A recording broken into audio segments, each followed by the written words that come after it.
Meanwhile, Andrew, Elon Musk says now he is considering suing the Anti-Defamation League for lost advertising revenue on X, formerly known as Twitter. Over the weekend, Musk wrote on X, quote, "The ADL has been trying to kill this platform by falsely accusing it and me of being anti-Semitic." Musk claims ad revenue down 60% in the U.S. because of that, adding he's against anti-Semitism of any kind. Back in May, the ADL released a report saying the platform does not do enough to combat hate speech. This as researchers found thousands of anti-Semitic posts after Musk gained control of the site and reinstated previously banned accounts. Joining us now here in studio, the CEO of the Anti-Defamation League, Jonathan Greenblatt. Jonathan, good morning. So it looks to most people like Elon Musk overpaid maybe by 2x for something that he wanted in Twitter. Right. He allowed extremists back onto the site. You guys have documented how the anti-Semitism has come back to Twitter in waves. Meanwhile, it's a terrible user experience. So revenue is down, and he blames you, to which you say what? Well, look, I mean, I can't tell you exactly why Elon is doing this, but what I can tell you is many of the claims he's making are just wrong. So I've never accused him of being anti-Semitic. The platform itself clearly isn't inherently anti-Semitic. And I would challenge him to find a single advertiser on whom we put any pressure, because we're simply not doing that. At the same time, I'm not going to stop calling out anti-Jewish hate. That's my job as the head of the ADL, to stop anti-Semitism, racism, all forms of bigotry. And the truth is there is a problem on the platform. It's not unique to Twitter, but Twitter has uniquely, in the last 6 to 9 months, brought on all these different extremists and anti-Semites. And it looks, John, to most people like the website has tanked and he needs a scapegoat, and here comes the ADL. Yeah, and unfortunately, a scapegoat that, as we hear throughout history, right, with so much anti-Semitism behind it. So talk to us about, as you watch Twitter, how has it changed in the Musk era? And you're not saying that he himself is anti-Semitic, but tell us how you see that site give cover to those who are. Well, there's no doubt that Twitter has never been good. Under the previous management, we had lots of problems as well. But what we've seen is a lot of these extremists have been re-platformed. Right. And you just have to open up your phone and look at what's happening right now. Put in the hashtag ban the ADL. That's what started to trend over the weekend. After, Jonathan, I met with Linda Yaccarino, the CEO, who I met with because we want to be helpful. Look, the world would be a better place if Twitter was less full of hate. The world would be a better place if it was safer and better.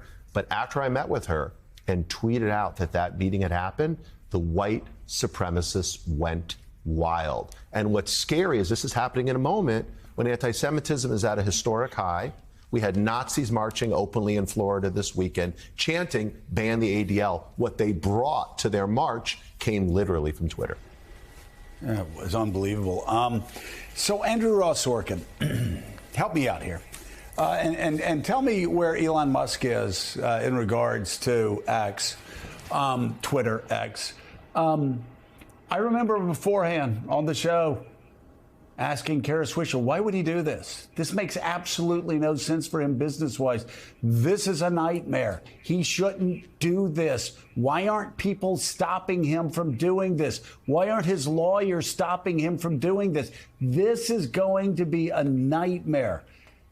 Even I couldn't imagine that it would be this bad of a nightmare, Andrew. So is there anybody in his orbit that can talk about an exit strategy so one of the most brilliant creators of our time can get back to creating things and changing lives instead of being down in some social media mud pit? I think that's frankly what Linda Yaccarino is trying to do. That's what she's been brought on to do. But I think that at the same time, there's this great conundrum that Elon Musk has created himself, which is he wants this to be this, full-on laissez-faire free speech platform. And at the same time, he needs money. He needs revenue from advertisers. And irrespective of what you think you're seeing on this platform, advertisers are voting with their feet. They're voting with their pocketbook. They're looking at what they're seeing on Twitter, and they're deciding that they think it's not a brand safe place to be. and how those two worlds, this free speech, anything goes kind of world, even if it's limited, and I know Linda Yaccarino has talked about making some of that limited in terms of an amplification, but even if it exists on the platform at the same time that brands have to pay or want to pay or don't want to pay in this case to be near this stuff, how you make a business out of that, I think, is a real question, and that's what they're grappling with right now. And I think we're all questioning. Yeah. So, Andrew, I'm going to ask you the business side, but I want to throw this open to everybody because something fascinating has happened. I think, like a lot of people, I jumped over to Threads. I'm still on X. I jumped over to Threads. And everybody on this show will tell you, and I'm sure you feel the same way, Twitter was always extraordinary for its news feed, even when things went crazy on there. I would still get my news feed from there and learn in 5 minutes what I needed to know for at least half a day. It was pretty crazy. I went over to Threads, and I'll be honest, I'm jumping back and forth, but I don't see the same vitality on Threads. I can't get the same news feed on Threads. There's still, even from the left, not the engagement on Threads that there still is on X. So I'm not on either one of them a whole lot, but I'm curious. We had this huge Threads explosion at the beginning. It seemed to have died down, and I can just say as a user, there's I forget, maybe Donnie or somebody talked about squeezing the juice from something. There just doesn't seem to be juice on Threads right now. Right. I don't disagree with you. I had the same experience. I think they might have one more bite at the apple to really sort of switch things on. They've made a concerted effort and been quite public, though, that they don't want to engage with the news media and for it to be a platform like that, or at least that has been what they've been saying. They haven't really engaged with the sports community. So if you wanted to do, Twitter NBA or Twitter NFL or whatnot, that hasn't moved over there. I think that if they want to do that, they probably still have a chance given how big the audience for Instagram is. And if they came out with Threads 2.0 and they actually had all the feature sets that Twitter has, remember when it first started, it didn't even have all the same kind of features, and they truly engaged with these various communities, I think that they'd have a shot, but I think it's a one shot at this point more if they're going to make it work. And I don't know directionally if that's even what they want to do at this point, to be honest. Andrew Ross Sorkin, thanks so much as always, Andrew. So, Jonathan, let's talk a little bit about the real world impact of this, of having the richest man on the planet cheering along, ban the ADL. He was liking a lot of that stuff. He was responding to it, fanning the flames, blaming you guys for the failure of the company he bought, and also to have a former president of the United States, a man who wants to be president again, at least creating space for this, if not saying it explicitly. What are the real-world implications of that? What have you seen change in the last few years? We know this because we track it, and extremists feel emboldened. It's interesting this is happening while we have these sentences being handed down on January 6th.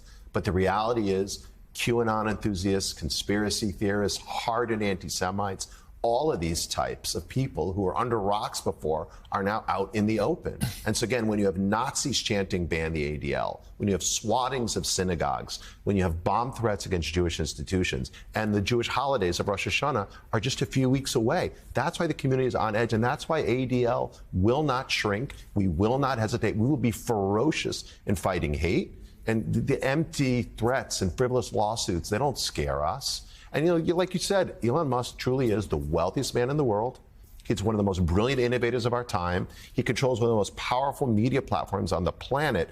We're just a small nonprofit. So blaming the Jews, if you will, that's classic scapegoating. It's not what happened here, but we won't stop, fighting all forms of hate because that's what we do. It's certainly given some cover, as you say. These people have come out of the shadows again and speaking more loudly, and we've seen violence because of it. The CEO of the Anti-Defamation League, Jonathan Greenblatt. Jonathan, thanks as always. Good to see you. Thank you.